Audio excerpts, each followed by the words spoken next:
Okay, let's be real. Driving in the Philippines isn't just about getting from point A to point B. It's more like a survival game na may kasamang plot twists.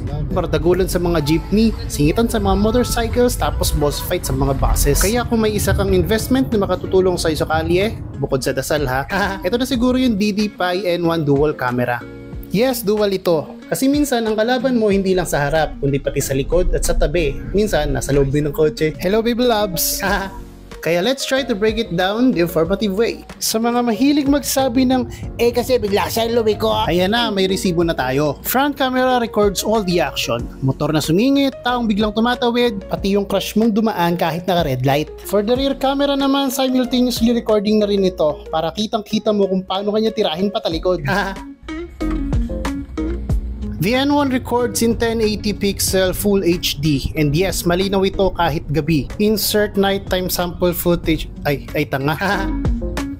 At sa mga asawa naman na hindi mapakali, yes, may DD-PI mobile app. You can replay footage and download clips and pictures para alam mo kung saang motel nag-check-in ang asawa mo.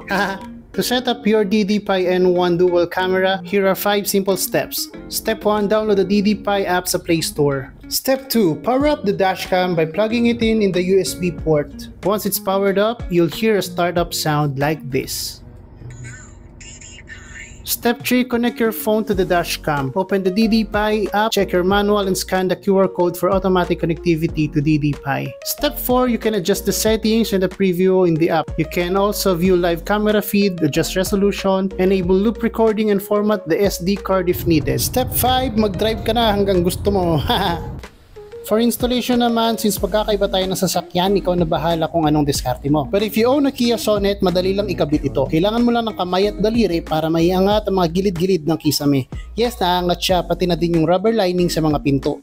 The N1 isn't just a dashcam, it's a witness. Sa panahon ngayon, kung may aksidente, mas importante pa tong dashcam kaysa sa lisensya. Kung meron kang Kia Sonet or kahit anong sasakyan na ginagamit mo araw-araw, having a dashcam like the DD-PI N1 Dual is not just nice to have, it's a must-have.